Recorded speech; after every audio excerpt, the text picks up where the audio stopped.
Welcome back to the Piping Pastor. A happy belated Thanksgiving to everyone. I hope everybody had a lovely time yesterday. Hopefully, being around family and friends.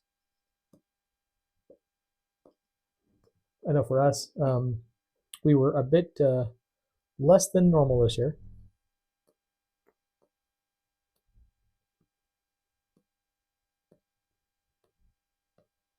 My oldest Thanksgiving break is a shorter break in university, and to get her from there to here takes 3 flights at least and a couple of shuttles, and didn't want to go through all that for essentially what would be a 3-day visit. So,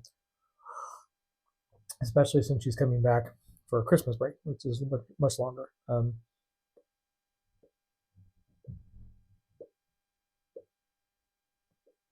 She had classes and things like that leading right up until Tuesday. So happily, my brother-in-law very generously offered to drive and pick her up and bring her back to Indiana, where the rest of our family is. So she spent Thanksgiving with them, and then we had just 2 younger girls and the wife and I here.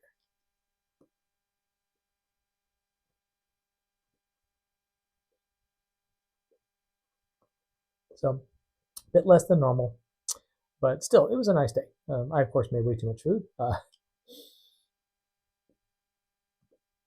wife and I had worked out a system where she will do night before the things that can be done in advance. So like she'll bake the pies and make the cranberry sauce and a couple of other things. And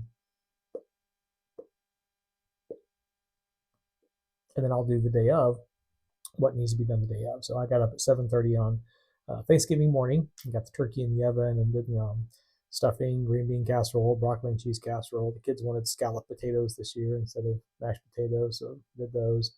A few other things, deviled eggs. So yeah, way too much food for 4 people. So a lot of food yesterday, a lot of leftovers for the next couple of days, but all in all, not a bad day. You got to spend some time just eating, hanging out, and playing games. So I hope you had the same kind of day. Well, everyone gets afraid of like political conversations at Thanksgiving.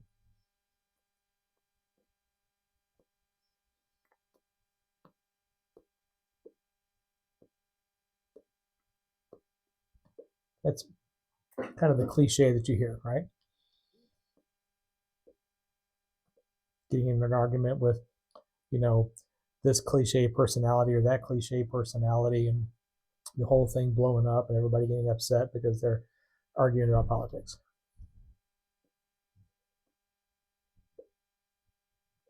And well, I'm sure that does happen occasionally. Um,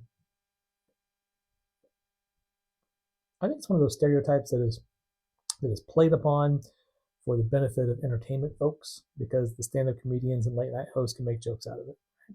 Um, I don't know about you, but I've very rarely experienced that. And in our family, we have some very divergent political views. But at the end of the day, I love them. They love me. So it really doesn't make that much of a difference. If they voted for this person, I voted for that person. I don't think they're inherently evil because they voted for the other side.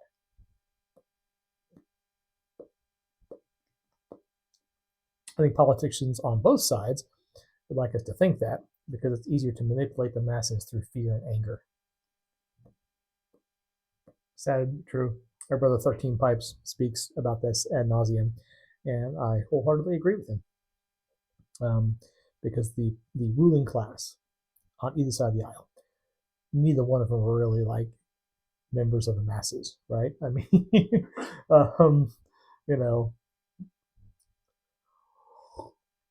if you look at the British politicians, they all go to the same schools. They all go to Eton and then Oxford or Cambridge. They're all classmates from grade school going up, and it's largely the same in the elite political class of the United States. They all go to Harvard, Yale, Princeton. They go to the Ivies, or they might go to some other lower rate law school, but it's still a law school. They all go to the same clubs. They all go to the same restaurants. It's and then they pretend to hate each other for the benefit of elections.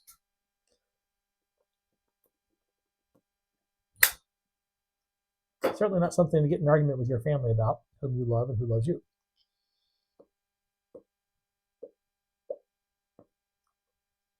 It's like getting in a fight because your football team beat the other person's football team. Neither one of you plays for that team. Neither one of you will ever play for that team. You're just a fan.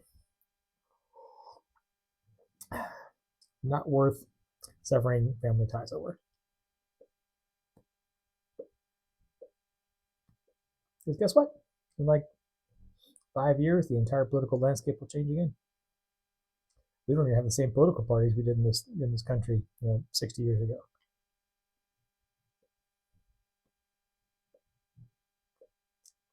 And as it says in Ecclesiastes, all is just chasing after the wind. But didn't even get to the pipe and the tobacco. Of course, I'm smoking my Boswell billiard pipe, and in it I am smoking my Bijou mix, which, again, 13 Pipes was happily informed me that the bulk Latakia that I got from Sager and Snuff, he's pretty sure is, I think he said Galworth and Hargarth Gall, you know what I mean, G&H. I hate saying that word. Galworth and Hargarth. They picked it up. Anyway, G&H Balkan mixture. So I was like, wow. Kind of happy and sad news. Happy because it's good because I like it. And this way I know I can get it. And sad because I thought it was something special that just the Sager and Stuff had, that like they did their own stuff, So some of the mystique is gone, but at the end of the day, just it tastes good and I like it. So it's nice to know I can get it through smoking pipes. For Thanksgiving, I was smoking my favorite tobacco and my favorite pipe. So the bourbon barrel aged plum pudding in my Curtis near Church Warden. It was a great day, really. I mean, it was a lot of fun. I ate a ton of food. Came out here to the smoking lounge and had a pipe, and then went back in, had some pie, and played some games with the wife and kids, and then later in the evening did it all over again. So pretty nice day. Well, I thought, since indeed some of you may have gotten into political arguments yesterday, or you may just be looking for a light diversion, rather than digging into a sermon right off the bat just after the holidays, I thought it'd be fun to share a fun story that happened to me this past week.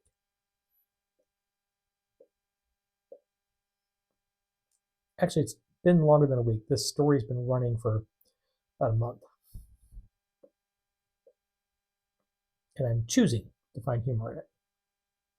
Because you can choose your attitude, right? You can't choose your circumstances all the time, but you can choose how you respond to them. So I am choosing to respond as if it's funny. Well, as I mentioned a few weeks ago, I bought a motorcycle. Again, very happy to be riding again.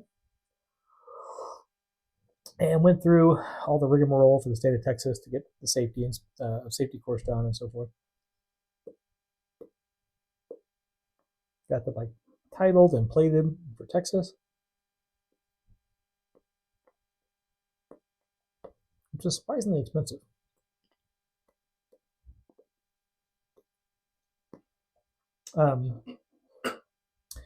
But got it all set up, and the last thing I needed was to get my motorcycle endorsement for my driver's license. Happily, for those who live out of the state of Indiana that still maintain their Indiana license,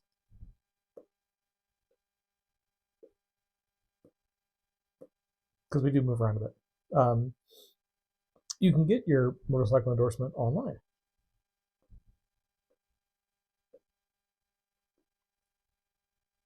You just have to send them some documentation. You took a safety course, and that's pretty much it. In the state of Indiana, you either pass a test at the B&B or you take a motorcycle safety course that's like accredited.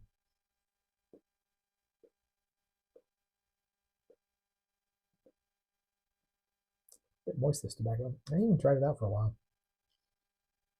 In any case, well, I went online to do my online motorcycle endorsement change, and it came up with an error message that I could not renew online, and to call the Bureau of Motor Vehicles to figure out why. So I called and was like, hey, trying to do this thing online. They're like, cool, this is the documentation we need. Right on, got that. I said, but it says I can't do it online because this error code. And I gave them the error code. The person on the line said, well, that error code means that you just have too common a name. So my name is rather common apparently, and because of that, they require you to come into the B&V in person to verify your identity. So, okay, well, I'm not currently in Indiana. I'm in Texas, and I still have a residence in Indiana. I maintain my my Indiana residency because we move around a lot, right? I have to have a place to go back to all the time. So for me, that's Indiana. And so the person's like, okay, well, we'll kick it up to the next level and see what they can do about it. So went up to the next level, and there's some more back and forth, a couple of emails and so on and so forth. And they're like, okay, you know what? You sent the information. We'll send you like a little series of questions you have to answer to verify you are who you say you are, because you can't come into the branch, and then you'll be good to go. Okay, fine. So submit all those things again, back and forth a few more times, and then I have to leave for that trip I took recently, middle of nowhere, right? So I obviously have no access to like a computer and Wi-Fi and so on and so forth. So I get back, assuming that by then this thing will have been straightened out. Well, apparently it was not. The same error code's still there, and there's nothing there. So I call them again. And when I say I call them, it's not as if I just call and get an answer, right? You have to go through 15 steps to get to a live person because the issue I'm dealing with does not fall into the category of choose one for this, choose two for that, right? So these phone calls, and inevitably, the shortest wait time I've had so far has been 10 minutes.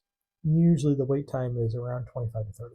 So whenever I call, it's about a 45-minute procedure just to talk to somebody about this. So I call again.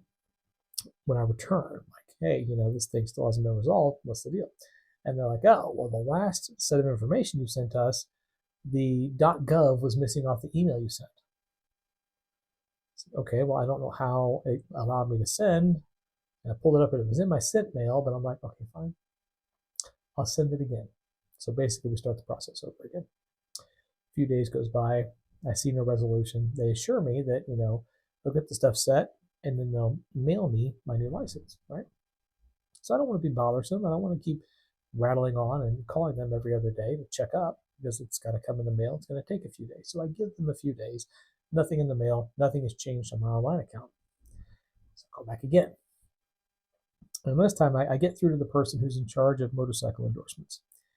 And I email her the screenshot of the error code that I'm getting on the online system. And so she responds and says, oh, well, I don't know how to ask you this, but have you ever been pulled over in Ohio? It's like, I suppose it's possible. I don't remember. I mean, I know I've never been pulled over, but I've driven through Ohio several times. So we travel a lot, right? It's like, could it be like a red light camera that I, scooted a little too close to the yellow when I was coming through? And she's like, well, it doesn't say, but the state of Ohio has put a hold on your license nationwide because of these violations in Ohio. It's like, well, that sounds somewhat serious. I mean, that sounds like it would not be like a red light camera or something if they're putting a hold on my license for the whole nation. And she's like, yeah, well, it doesn't say what it is, but if you call them and get it resolved, then we can move forward with the process. But they're the ones that have to take this hold off your license.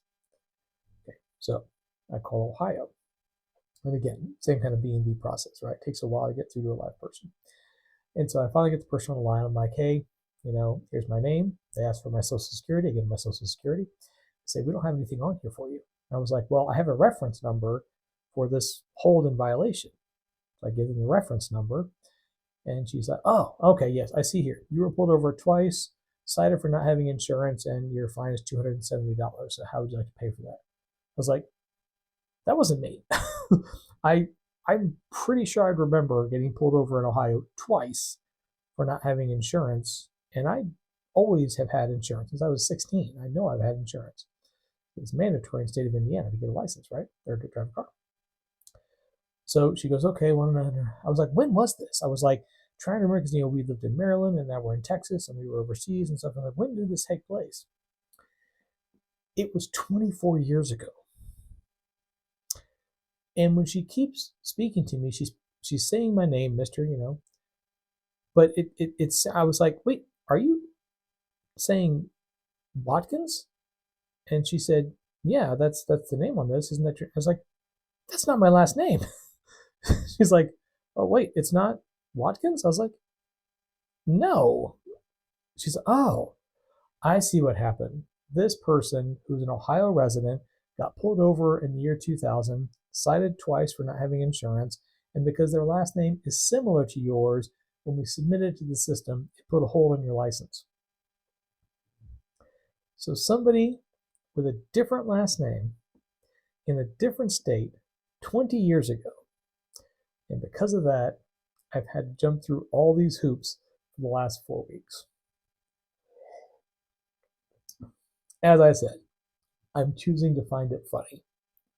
But in any case, should be resolved now. Of course, we're in a holiday week, so I won't find out till next week. But hopefully, on my next video, I'll have some bit of good news. And then we can start getting back into our sermon series because we'll be approaching Christmas, and I think that's an appropriate time to do so. So I hope that story gave you a bit of a smile, as it did me. And I hope you have a great holiday weekend.